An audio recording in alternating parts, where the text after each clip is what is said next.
Hello family, welcome to Stories by Tocci. We bring you interesting folk tales. Please subscribe and drop a like for us. This generosity would go a long way for us. Also share to family and friends. And please turn on post notification to stay tuned for more. Thank you as you do so. Now let's get into the story. Agweek was the kind of town where the sun didn't just rise. It perched like a busybody on rooftops, watching and listening. The roads were dusty and knew every footstep, every rumor, every sigh. The people didn't need the news. They had mouths, ears, and time. Children played under mango trees while their mothers bargained for pepper and salt. Men sat outside beer parlors, flipping through old memories and half-built dreams. But on the quiet corner of ODI Road, nestled between a tailoring shop and a mechanic's shed, lived a woman whose pride stood taller than her house. Mrs. Abina had been widowed young, and she wore her widowhood like an armor, not a wound. Her husband, Chief Amici, once a respected school principal, had passed on after a brief illness that many whispered had been worsened by stress and betrayal.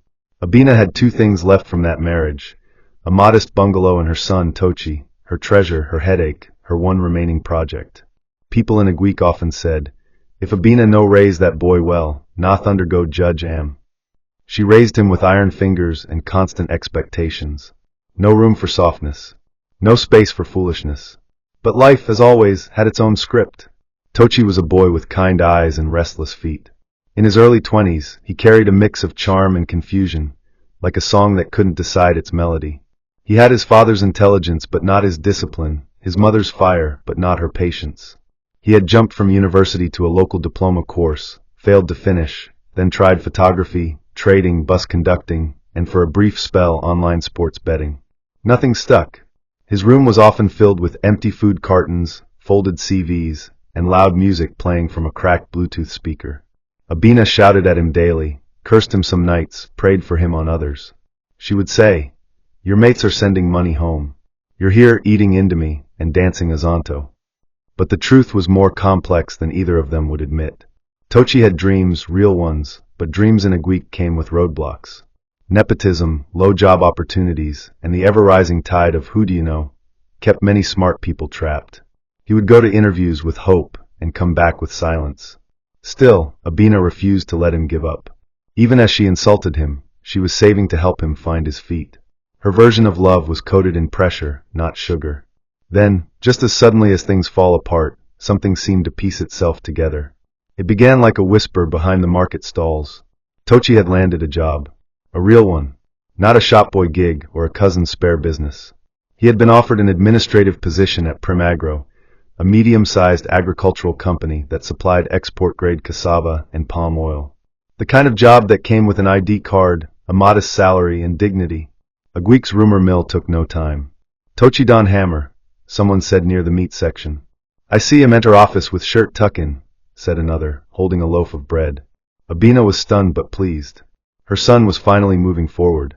She told the neighbors with half humility, "I always knew God had plans for my boy." But she never asked him how it happened. In truth, Tocci hadn't told her the full story because he wasn't sure how to.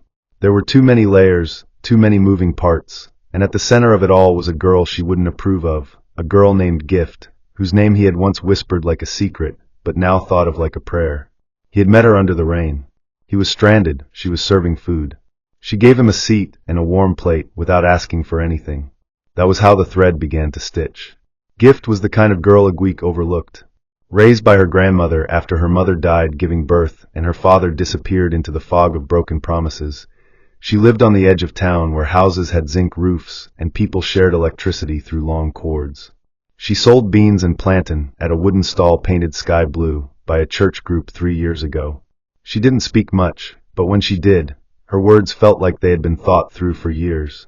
Tocci kept returning, not just for the food, but for her voice, her laugh, her way of seeing life through eyes that had seen storms and still looked up. She had no degree, no polished family name, but she had sense. Real sense. The kind you can't teach in a classroom. One day she told Tocci, "Your problem isn't laziness. It's fear and bad luck fighting over your destiny." That struck him. No one had ever diagnosed his heart so clearly. And so she began to help in quiet ways. She showed him how to write his CV, connected him with a former customer who worked at Primagro, paid for his transport fare to the interview without telling him it was her last savings. She didn't do it for credit. She did it because her love was an offering, not a transaction. Tocci didn't know the full extent. He only knew that every time he wanted to quit, her voice reminded him that his story was still unfolding. And while his mother celebrated the job with loud pride, the true architect of his breakthrough went home quietly, wiped her sweat, and served another customer with a tired but genuine smile. It started with rain, as many things in a week do. It wasn't just ordinary rain, but the kind that comes suddenly, uninvited, soaking the soil and the soul. Tocci had left the house that morning with no plan, just noise in his head and slippers on his feet. The sky had been a bruised gray, but he ignored it the way young men often ignore signs. They believe storms are either behind them or beneath them. When the clouds broke open, he dashed under the nearest cover, which happened to be a food stall painted in fading blue. It had a wooden bench, a large umbrella, and the smell of beans, pepper, and fried plantain. That was where he first saw her, not just in the way people look at each other, but in the way someone recognizes a chapter they didn't know was missing. Gift had her back to him at first, scooping stew into a takeaway bowl. Her hair was tied in a simple bun, her wrapper slightly stained with oil. She didn't turn immediately, even when he greeted. Instead, she asked, "You want chop?" Her voice was soft but clear, as if it had walked a long road and still found its breath. When she turned, her eyes met his with a directness that made him shift on the bench. He didn't know her, but something about her posture, the steadiness of her movements, told him she was not someone you pitied, even if her surroundings suggested otherwise. He reached into his pocket, found only 50 naira, and shook his head. She looked at him once, then turned back to her tray, and served a hot plate anyway. "No be everything we day count," she said. That sentence would stay with him for months. He didn't go back the next day. Not because he didn't want to, but because he didn't know how to. Tocci had always floated through conversations like someone passing through a crowd. Greetings here, jokes there. But the interaction at the stall felt like more than a casual stop. It was as if a door had opened, but he wasn't sure whether he had the right to walk through. He stayed away for 3 days, then returned under the pretense of being hungry again. Gift didn't ask where he had been. She simply served him food and said, "Welcome." After a few visits, he noticed things. The way she counted change with care. The way she gave less to men who catcalled her, and more to schoolchildren with empty hands. She didn't speak of dreams, but her actions were laced with quiet ambition. Her stall was always clean. Her pot never ran dry. Her laughter was rare but full. Tocci started lingering longer, sometimes even helping her lift pots or move crates. They began exchanging short stories, nothing too deep, just enough to stitch familiarity. He learned she had lived with her grandmother since she was 10, that she never knew her father and didn't ask about him, that she liked plantain over yam because it felt less lonely on the tongue. Gift didn't ask much about his life, not at first. But she listened, really listened when he spoke. And Tocci found himself speaking more and more. About his failed courses. About jobs that didn't call back. About the pressure from his mother that sometimes felt like a roof caving in. One afternoon, after he confessed how useless he often felt, she looked at him and said, "Some people plant late, but harvest sweeter." That moment felt like balm. He didn't know when it shifted from visits to partnership. It wasn't dramatic, no grand declaration or romantic gesture. It began when she asked him to help her organize a small record book for her sales. Then she trusted him to go and buy ingredients while she prepared the stall. One day, when he mentioned an interview he had seen posted online, she didn't just wish him luck. She sat him down and helped him structure his answers. She brought out a second-hand laptop someone had dashed her and typed out his CV herself. "You don't need plenty certificates," she said. "Just let them see sense." When he told her he couldn't afford the transport to the interview, she went quiet for a minute, then handed him 1,000 naira folded in tissue paper. "Pay me with testimony," she said with a smile. He didn't realize it was her last money until much later, when he saw her asking a customer for a loan to restock beans. Yet she never brought it up, never reminded him. The day he got the job, he ran to her stall first. She was frying plantain. He stood in front of her, panting, smiling so hard his cheeks hurt. She looked up and saw the joy in his eyes. "Dem give you?" she asked. He nodded, too overwhelmed to speak. She didn't jump or scream. She just said, "I told you. You no be failure." That evening, as they sat on the bench sharing a bottle of malt, Tocci realized something. While the world had been trying to fix him from the outside, Gift had started from the inside. She didn't give him advice wrapped in pity, or charity dipped in pride. She gave him belief, the rare kind that doesn't shout, but stays. The challenge was never with gift, it was with what she represented. Tocci knew deep down that bringing her into his mother's world would be like mixing oil and water. Abina was a woman of class, or at least the idea of it. She valued appearances, reputation, lineage. She had spent years telling everyone her son would marry someone with name and character, whatever that meant. Gift, though rich in heart, wore no labels. Her clothes were simple, her background poorer than a Greek's dust, and her family name unknown. But Tocci didn't care. For once in his life, he felt like he was building, not just surviving. He started saving. Talked about helping her expand the stall. Dreamed of renting her a small shop in town. He mentioned her in passing to his mother, just testing the waters. "There's someone helping me," he said casually one evening. Abina barely looked up from her plate.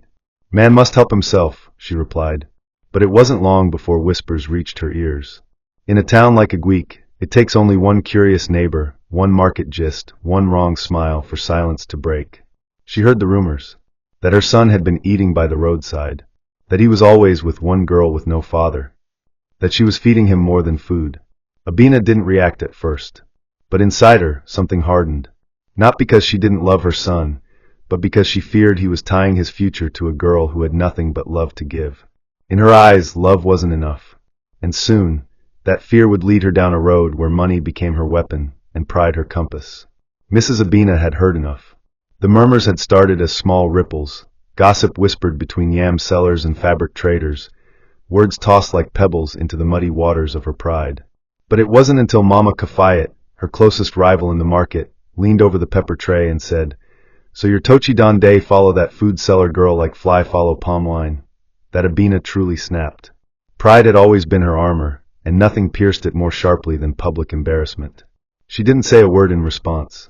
She simply pressed her lips together, gathered her basket, and walked home, but her silence was louder than a scream. That evening, she didn't question Tocci directly. She observed. The way he smiled at his phone, how quickly he changed his shirt before going out, the new scent of ambition wrapped around him like perfume. Something about him had changed, and she was certain it wasn't just the job. There was a softness, a steadiness, that she couldn't explain, and she didn't trust what she couldn't understand. The next morning, while sweeping the compound, she stopped midway, stood with her broom pressed against the ground, and whispered to herself, "I will end this nonsense before it becomes shameful." She made her decision.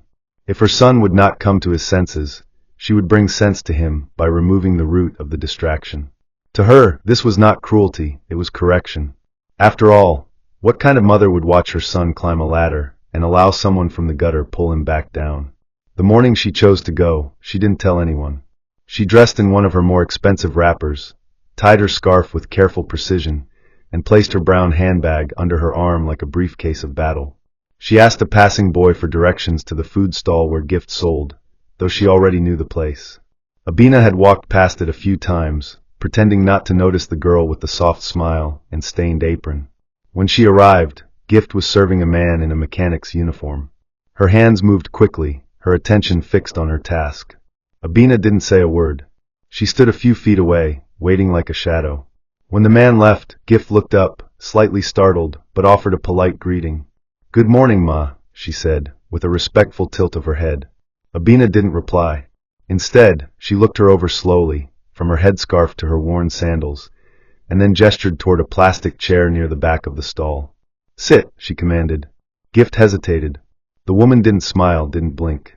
Something about her presence was heavy, like a gathering storm. They both sat, and for a moment, only the sound of frying oil filled the space. Then Abina opened her bag, pulled out a brown envelope, thick and tightly sealed, and placed it on the wooden table between them. "Take it," she said. "I don't have time for games. Leave my son alone. You don't belong in his future. I'm not here to fight you. I'm here to pay you off. Just name your price." The words floated in the air, heavy with insult and intent. Gift didn't touch the envelope. She stared at it, then looked at the woman who had spoken with such certainty, as if she could buy silence, buy hearts, by the rewriting of history. Her face didn't contort in anger, but her eyes lost their warmth. She placed the spoon she'd been holding on the table and folded her hands in her lap. There was no trembling in her voice when she finally spoke. "Did he tell you who helped him get that job?" she asked. Her voice wasn't challenging, it was calm, almost too calm. Abina didn't answer. She didn't care for explanations. She believed that giving her son a chance at life meant keeping him away from anything unpolished, anything that reminded her of the struggle she had clawed her way out of. Gift continued, "You think I'm the problem, but what you don't know is that when everyone gave up on him, I didn't." She wasn't trying to win a war. She was simply telling the truth. I fixed his CV, paid his way to the interview, taught him how to speak in confidence, encouraged him to try again. Not because I wanted anything in return, just because I saw something in him that you refused to see. Abina stiffened. Pride flickered in her chest like a dying candle. She pushed the envelope closer. "It's not personal," she said. "It's protection. He can't go far with someone like you holding him back." Gift looked at her, this woman who carried pride like perfume, and said, "Then maybe you don't know what truly holds people back." With that, she stood up and gently pushed the envelope back across the table. "You can keep your money. I never asked for it, and I never asked for him to choose me. He did that on his own." Abina left the stall with the envelope untouched, her heart louder than her footsteps. She didn't look back, though the weight of the conversation clung to her like wet fabric. She didn't know what stung more, that the girl had refused the money, or that she had spoken the truth without flinching. She walked all the way home, past familiar shops and nosy neighbors, each step echoing louder in her mind than on the ground. When she reached her compound, she shut her door harder than usual, as if trying to shut out everything Gift had said. But her mind wasn't so obedient. That night, she lay on her bed, staring at the ceiling, unable to sleep. She thought about Tocci as a boy, the times he failed, the times he cried, the times he almost gave up. And she realized something uncomfortable. She hadn't always been there in those moments. She had pushed, yes. She had pressured, scolded, and shouted. But comfort? Encouragement? Belief? That had come from elsewhere. Her thoughts were interrupted by the sound of Tocci coming home, humming softly, the kind of tune people only sing when their heart is full. She remained quiet, eyes still fixed on the ceiling. Outside, the wind stirred the trees, and inside, the silence sat like a guest who had overstayed. She didn't mention her visit the next day, nor the one after that. But something had changed. Her certainty was now cracked, and through that crack, doubt had begun to pour like slow rain into the corners of her conscience. Pride told her to act like nothing happened. But a mother's heart, no matter how stubborn, knows when it has been challenged by truth. The days that followed were unusually quiet in the household. Tocci continued with his routine. Early mornings, pressed shirts, clean shoes, and soft humming while shaving, but the air had changed. He could feel it in the way his mother watched him now. Not with suspicion, but with something more complex, something that hovered between worry and surrender. She had not mentioned Gift. Not a word. But silence, Tocci had come to learn, was its own kind of language. It was a question unasked, an apology not spoken, a thought too heavy for words. He didn't know she had gone to Gift's stall. He only noticed how her mood had taken on a heaviness, like someone nursing a wound they didn't want bandaged. At first, he assumed it was just the stress of market life, or perhaps a passing illness she didn't want to admit. But on the fourth evening, as he returned from work and met her sitting outside alone, staring at the dying sun like it held an answer, he sat beside her. He didn't say anything. Neither did she. They sat in silence until a mosquito buzzed too close to his ear, and he slapped it with a laugh. She gave a small smile. Then it vanished. "Tocci," she said finally, "do you ever wonder if your life is going in the direction it should?" It was such a jarring question coming from her, a woman who had always spoken in orders and instructions, never doubts. He tilted his head, unsure whether to answer seriously or with humor. But something in her tone told him it wasn't a rhetorical question. "I don't know," he said. "I just know I'm trying to be better than I was." She nodded slowly but didn't look at him. Her eyes were still on the sun, as if she feared looking at him would break something inside her. He didn't press her further. Some truths come out like steam. Too much pressure, and everything explodes. So he stood up, told her he'd be in his room, and walked away, but not before noticing her hand trembling lightly where it rested on her wrapper. Alone in his room, he stared at the ceiling, unsure of what to make of her question. Meanwhile, Gift had begun to distance herself. She didn't stop answering his calls, but she started shortening her words, reducing her availability. Her laughter became rarer, and her voice, though still soft, had lost its warmth. Tocci noticed but couldn't explain it. He assumed she was tired, overwhelmed by work. He had no idea what had taken place between her and his mother. She never brought it up. And because she didn't, he didn't imagine it. Instead, he tried to bridge the distance by being more present, buying her things she didn't ask for, helping her close shop early just so they could sit and talk. But even in those moments, he felt like he was reaching for someone who was slowly sinking. One evening, he asked her directly, "Are we okay?" She smiled, the kind of smile people use when they want to lie, but can't quite bring themselves to. "We're surviving," she said. He chuckled, unsure whether it was meant to be a joke. But that answer echoed in his chest for hours afterward. Surviving. That wasn't what they used to be. They used to be light. Now they were just hanging on. He didn't know that her silence wasn't born from doubt in him, but fear of what loving him meant. She had already been measured and found lacking in the eyes of his mother. What more did she have to prove? Gift had never been one to run from battles, but some wars weren't worth the bruises they left behind. After Abina's visit, she had spent hours replaying every word, every glance, and what they all meant. She had been offered money, not because she was worthless, but because she was seen as a threat to someone else's dreams for their child. That fact alone gnawed at her. It wasn't the insult that hurt the most, but the realization that her presence in Tocci's life would always be a point of resistance. She had poured herself into his growth. She had done it out of love, not ambition. But love, when tested by pride and class, often becomes a battlefield. She didn't tell him about the envelope.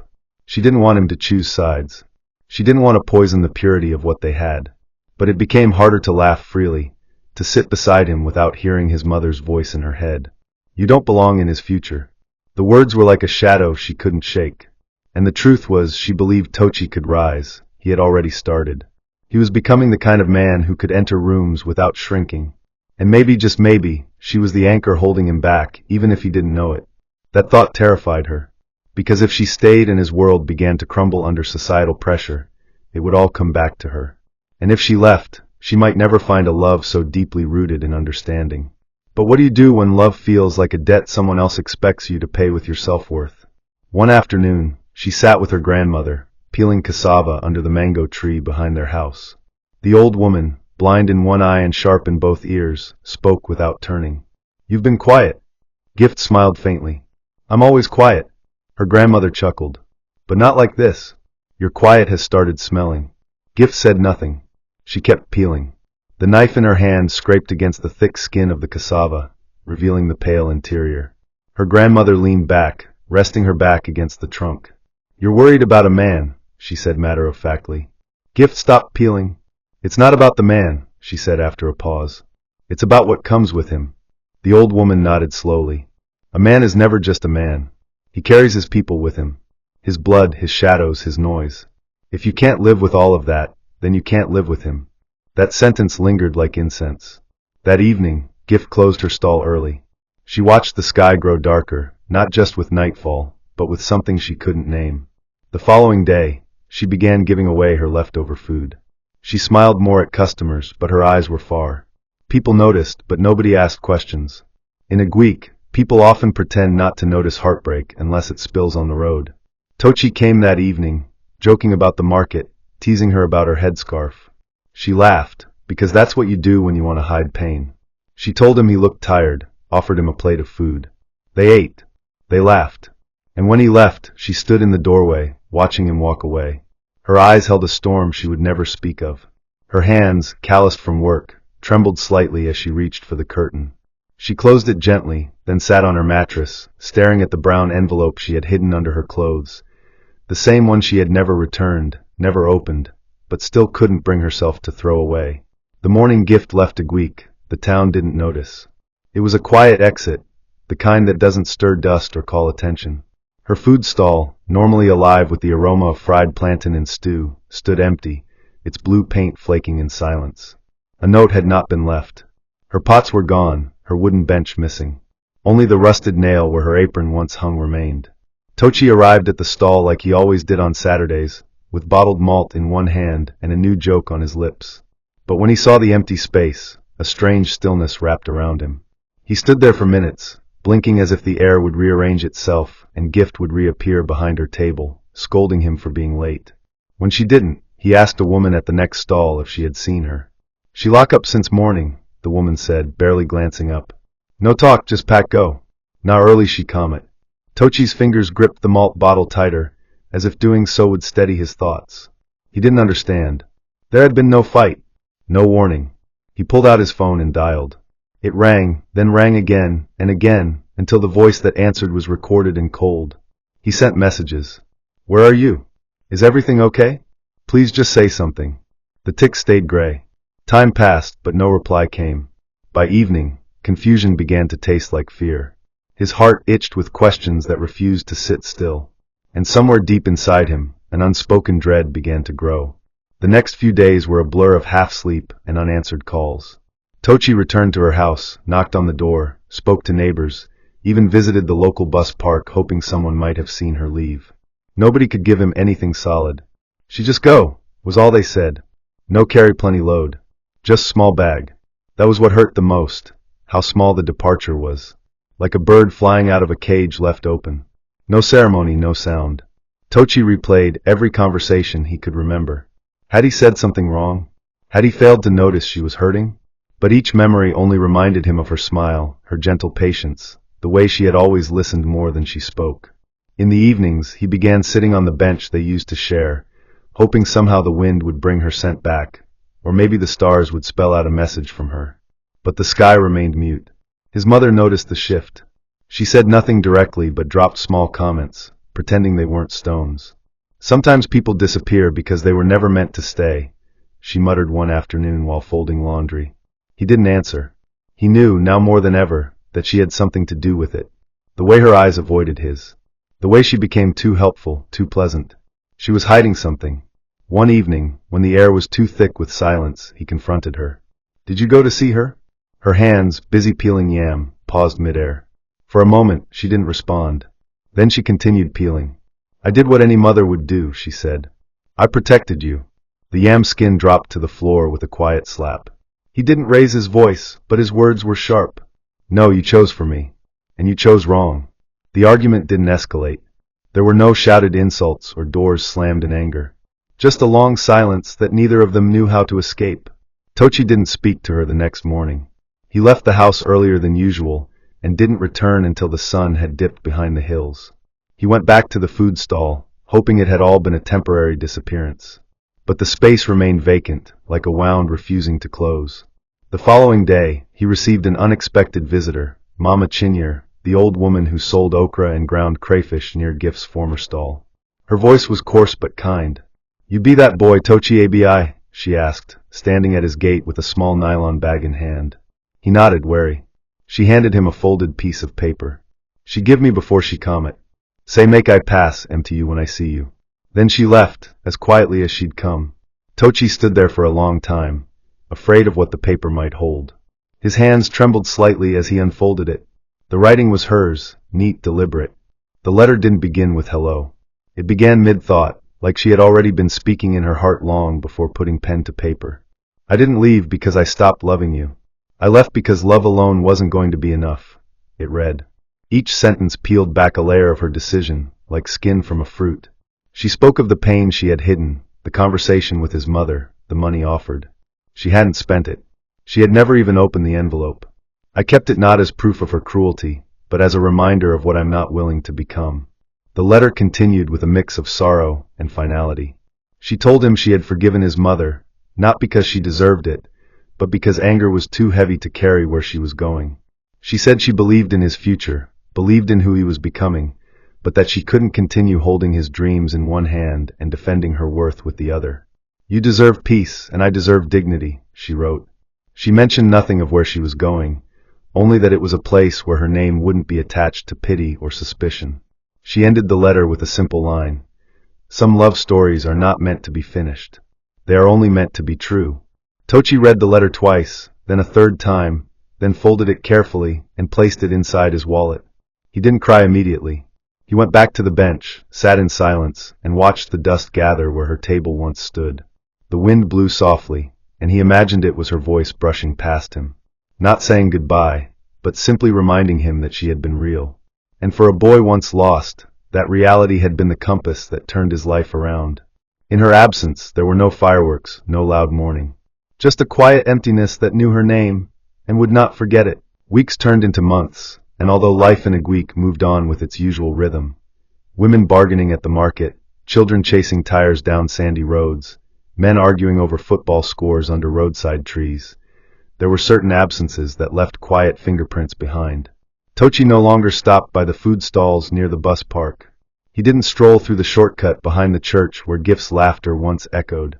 His job at Primagro continued, but there was a different kind of silence in him now. Not the silence of confusion or failure, but the kind that follows a loss too personal to describe out loud. People noticed the change. They said he had grown more mature, more reserved, more distant. He now carried himself with the posture of someone who had held something delicate and watched it slip through his fingers.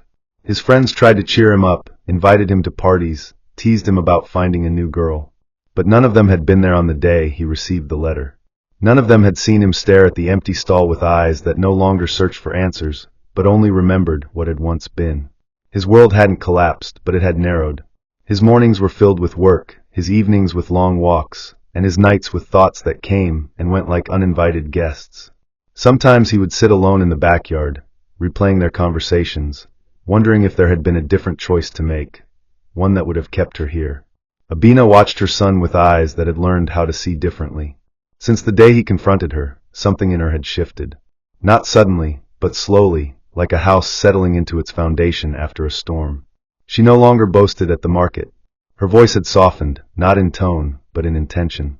She began to notice the things she once dismissed, the fatigue in her son's face, the quiet strength in his resolve, the hollow space where laughter used to live. She never apologized directly. Some mothers from her generation didn't know how to shape the word sorry with their mouths. But she began to show remorse in the only way she knew how. She started listening. When Tocci spoke now, she didn't interrupt. She cooked his favorite meals again. She left food for him when he worked late. Sometimes she asked questions not to correct, but to understand. She knew she couldn't erase what had been done. The image of the envelope, the look in Gift's eyes, and her own pride-wrapped judgment haunted her more than she admitted. There were nights she would sit alone, whispering prayers not just for her son, but for the girl she had driven away with her words. She never told Tocci about those moments. She didn't need to. Some wounds stay visible even when they're not spoken of. One afternoon, she found the letter inside his wallet while helping him do laundry. She didn't read it, but she held it in her hands long enough to feel its weight. Carefully, she returned it, then folded his clothes with the kind of care people usually save for apologies. Time, as always, did not pause for grief. Seasons changed, the harmattan returned, covering roofs in fine white dust and softening even the hardest of sounds. Tocci had been promoted. He was now in charge of logistics at Primagro, a role that brought him closer to farmers and distributors across towns. His job took him to places far beyond Aguique, to villages where he met people who reminded him of Gift, not in face or form, but in attitude. Resilient, unpolished, graceful without needing permission. Every time he met someone like that, his heart ached in a quiet corner. He carried Gift with him, not as a burden, but as a compass. Her memory reminded him that kindness did not need an audience, and that real love often comes dressed in simplicity. On a trip to a neighboring town, he walked past a food vendor and caught the scent of fried plantain mixed with peppered stew. For a brief moment he stopped, turned, and half expected to see her behind the pot. But it wasn't her. It was never her. Still, he smiled and bought a plate, not because he was hungry, but because the smell felt like a song he used to know. That night in his hotel room, he sat by the window and wrote in a small notepad he carried. He didn't write about work or goals. He wrote a sentence he hadn't said out loud in months. I hope she's safe. I hope she's building something beautiful, even if I'm not there to see it. And that, in its own way, was love surviving beyond presence. In the heart of Aguique, the stories people told about Tocci and the girl from the food stall faded over time. New gossips replaced old ones, new faces brought fresh distractions. But for a few, the story lingered like the scent of rain after a long dry season, faint but unforgettable. Tocci never tried to find her again. Not because he didn't care, but because he respected the silence she had chosen. He understood that some goodbyes were meant to be left whole. He poured his energy into his work, into community projects, into helping younger boys from the town find opportunities like the one he had been given. Often he would tell them, some people will see your value only after someone else invests in it. He never mentioned her name. He didn't need to. Those who knew, knew. And even those who didn't, saw it in the way he treated people, gentle, steady, never entitled. His growth was not loud. It was rooted. On the third anniversary of getting his job, he walked past her old stall. Someone else had taken it over, painted it green, and turned it into a phone accessories shop. He stood there for a moment, not with sadness, but with quiet thanks. The memory didn't hurt anymore. It had matured into something else. A kind of peace. He smiled, adjusted his bag, and walked on, not because he was moving on from her, but because he was carrying her with him in the one way that mattered most, forward. Sometimes the people who shape our lives the most are not the loudest, richest, or most recognized. They are the ones who love us in silence, who believe in us without demanding credit, and who carry our burdens without letting us know. Never measure someone's worth by their background or by what others think of them. Pride can cost you people that money will never replace. Always check your heart before you make someone feel like they don't belong in your story, because you may be walking away from your own answered prayer. May you never chase away the one person sent to bless your journey. May your eyes be open to those who carry quiet love, and may your heart never be too proud to recognize pure intentions. May those who enter your life with good hearts remain, and may no enemy in disguise, whether pride, ego, or fear, ever remove the people who are meant to elevate you. May your destiny attract helpers with clean hands and loyal spirits, and may every lost blessing that walked away in silence return to you in a better form. If you believe this, say aloud and joyful, Amen. Hope you enjoyed this interesting story. Please don't forget to like, share, and subscribe to our YouTube channel. Turn on post notifications. See you on our next story.